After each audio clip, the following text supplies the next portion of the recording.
Professional कॉलेजला असाल ना तर आता म्हणजे मुलं किंवा मुली जेव्हा सांगतात ना असं कोणीतरी आहे की जे आमच्या बरोबर आहे आणि आम्हाला ते आवडत आहेत, तर हा विचार त्या मुला मुलींनी ते जेव्हा प्रोफेशनल कॉलेजला असतात ना तेव्हा सुरू करायला पाहिजे. माझी वेवलेंथ कोणाशी चांगली जुळते. फॉर एक्झाम्पल मी डॉक्टर आहे, मी एका फॅकल्टीची आहे, माझ्यासोबत कुठल्या फॅकल्टीची एखादी व्यक्ती जी तिथे पण पीजी करते यांच्याबरोबर माझी वेवलेंथ जुळतीये आणि यांच्यासोबत मी माझं पुढचं आयुष्य काढू शकते, ह्याचा विचार मुलांनी केला पाहिजे.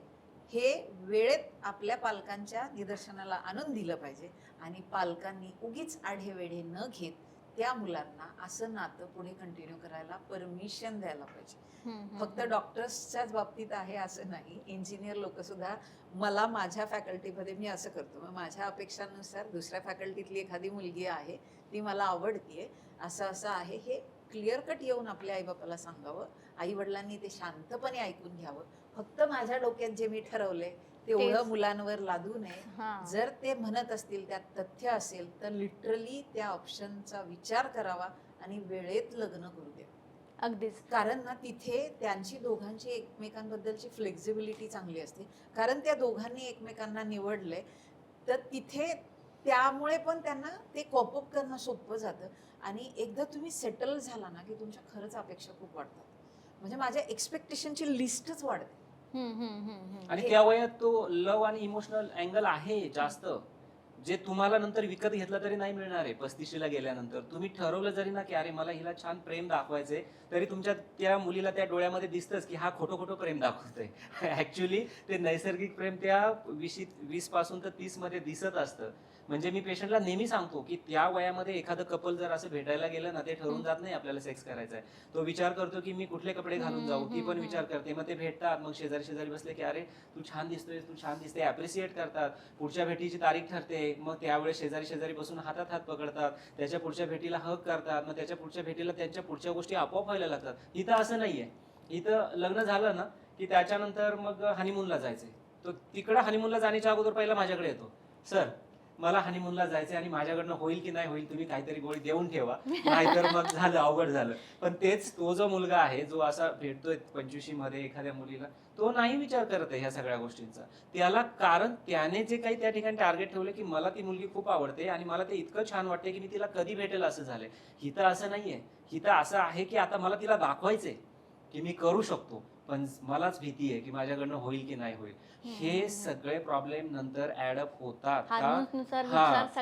तुमचे जो टेस्टोस्टेरॉन आहे, मी जे म्हटलं 21 to 29 गोल्डन इयर्स, त्याच्यामध्ये तुमचा टेस्टोस्टेरॉन हाय लेवलला असतो, नंतर तो कमी व्हायला लागतो, तुमची फ्लेक्झिबिलिटी कमी व्हायला लागते, तुमचे इमोशन, तुमचा कल वाढतो कुठं, EMI कडं, की माझा EMI जाणार आहे, ह्या महिन्यात मला काम करायचं. तुमचं लक्ष असतं तुमच्या ऑब्लिगेशन मध्ये, तुमच्या कामामध्ये, तुमच्या प्रेमामध्ये नसतं. तो जो 25ला भेटायला गेलाय गर्लफ्रेंडला, त्याच्या डोक्यात हे नाहीच आहे. त्याला त्याच्या घरच्यांपेक्षा त्याची गर्लफ्रेंडच जास्त आवडते, कारण तिथं प्रेम आहे जे निसर्गानं तयार केलंय. हार्मोनली बायकांमध्ये जसं इस्ट्रोजन असतं, पुरुषांमध्ये टेस्टोस्टेरॉन.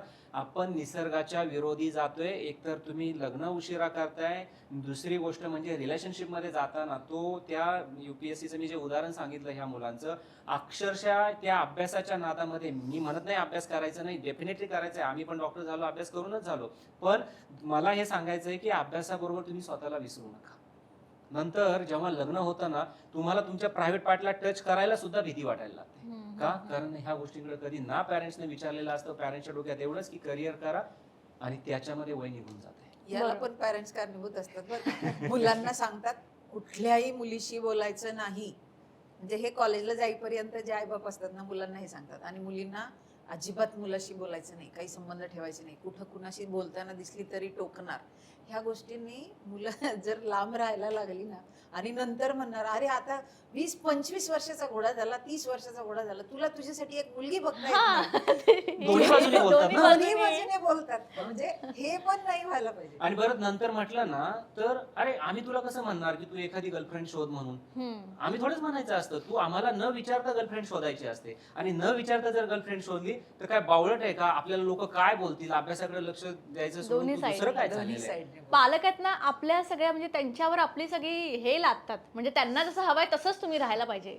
स्वतःला सेक्युअर करायला प्रत्येक जण पाहत असतो, पण सध्याच्या जगामध्ये तुम्ही जर स्वतःला सेक्युअर करत राहिले तर रिलेशनशिप टिकणार नाहीत.